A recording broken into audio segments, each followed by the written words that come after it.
Hello viewers, welcome back to your channel life style of నిష్ఠ. ఎలా ఉన్నారు? అంతా బాగున్నారా? ఇకపోతే ఈరోజు కార్తీక పురాణం అధ్యాయం 23వ రోజు బహుళ అష్టమి.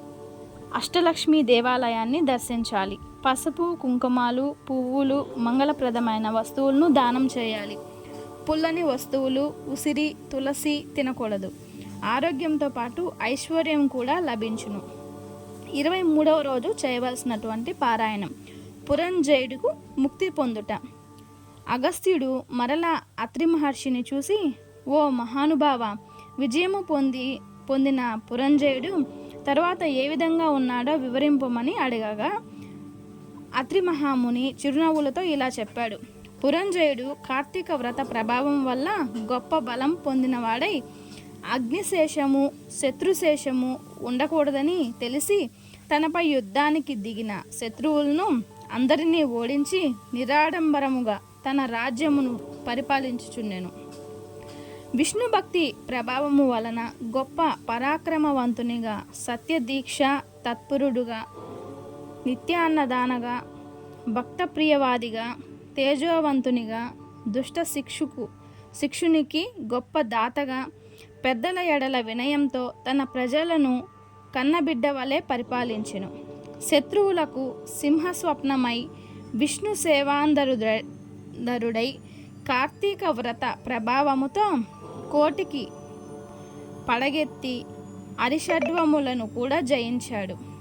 అతడు ఇప్పుడు విష్ణు భక్తులతో గొప్పవాడు, సదాచార సత్పురుషాలతో ఉత్తముడై ప్రకాశించుచుండెను. ఇంకా హరిభక్తిని ఏ విధంగా వ్యాపింపచేయాలనే కోరికతో ఆలోచిస్తూ ఉండగా ఒకనాడు ఆకాశవాణి, పురంజయ, కావేరీ తీరమున శ్రీరంగ క్షేత్రము ఉన్నది. దానిని 2వ వైకుంఠమని పిలుస్తారు. నీవు అచ్చటకు వెళ్ళి శ్రీరంగనాథుణ్ణి సేవించి పూజింపుము. నీవు ఆ సంసార సాగరము దాటి మోక్ష ప్రాప్తి పొందుదువు అని పలికినది. అంతటా పురంజయుడు ఆ ఆకాశవాణి మాటలు విని రాజ్యభారాన్ని ఆ మంత్రులకు అప్పగించి సపరివారంగా బయలుదేరి మార్గమధ్యంలో ఉన్న పుణ్యక్షేత్రాలను దర్శిస్తూ ఆ ఆలయంలోని దేవతామూర్తులను సేవిస్తూ పుణ్యనదుల్లో స్నానము చేస్తూ శ్రీరంగము చేరుకొన్నాడు. అక్కడ కావేరీ నది 2 పాయలుగా ప్రవహించుచుండగా మధ్యనున్న శ్రీరంగనాథ ఆలయమును శేషశయ్యపై పవలించి ఉన్న శ్రీరంగనాథుణ్ణి దర్శించి పరవశంతో చేతులు జోడించి, దామోదర, గోవింద, గోపాల, హరే కృష్ణ, వాసుదేవ, అనంత, అచ్యుత, ముకుంద, పురాణ పురుష, హృషికేశ, ద్రౌపదీమాన సంరక్షక, దీనజయ, భక్తప్రోష, ప్రహ్లాద వరద, గరుడధ్వజ, కరివరద, పాహిమాం పాహిమాం, రక్షమాం రక్షమాం అని విష్ణు స్తోత్రమును పఠించి కార్తీక మాసమంతయు రథనియమాలతో శ్రీరంగమును నందే గడిపి తరువాత పరివారంతో అయోధ్యకు బయలుదేరాడు. పురంజయుడు శ్రీరంగనాథ స్వామి సమక్షమున కార్తీక మాసంలో చేసిన వ్రతముల మహిమ వలన అతని రాజ్యములోని ప్రజలందరూ సిరి సంపదలతో, పాడి పంటలతో, ధనధాన్యాలతో, ఆయురారోగ్యాలతో కలకలలాడుచుండిరి. అయోధ్య నగరము దృఢమైన గోడలు కలిగిన తోరణ యంత్రం ద్వారములు కలిగి మనోహరంగా వెలుగొండుచుండెను. అయోధ్య నగరమందలి వీరులు యుద్ధమునందు నిపుణులై రాజనీతిని ప్రదర్శిస్తూ శత్రురాజును సహకరించే ధైర్యం కలవారై ఎల్లప్పుడూ విజయశీలురై అప్రమత్తులై ఉన్నారు. ఆ నగరమందలి స్త్రీలు హంసగజగామినులు పద్మములు వంటి నేత్రాలు కలవారై రూపవతులై, శీలవతులై, గుణవతులై ప్రఖ్యాతి పొందారు. పరంజయుడు శ్రీరంగ క్షేత్రమున కార్తీక మాస వ్రతం ఆచరించి సతీ సమేతుడై తన ఇంటికి సుఖంగా చేరుకొన్నాడు.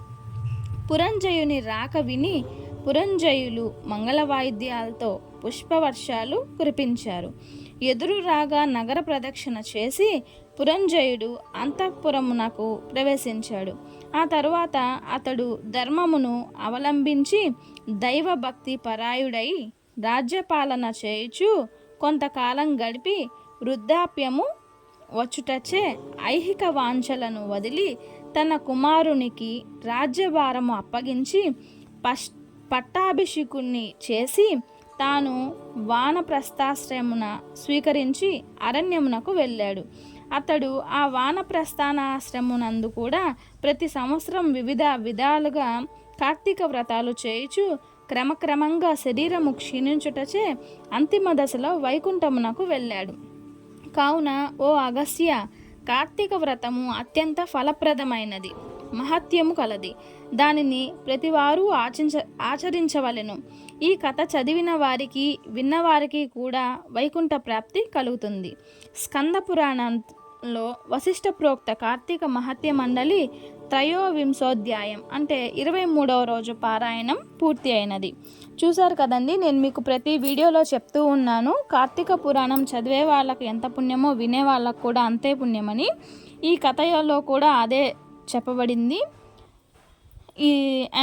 ఇంకా నా ఛానల్ ఎవరైనా సబ్స్క్రైబ్ చేసుకోకపోతే సబ్స్క్రైబ్ చేసుకోండి, లైక్ చేయండి, షేర్ చేయండి.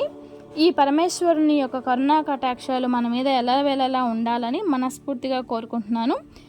నెక్స్ట్ వీడియోలో మళ్ళీ కలుద్దాము. అంతవరకు నమస్తే. Thanks for watching. Don't forget to subscribe.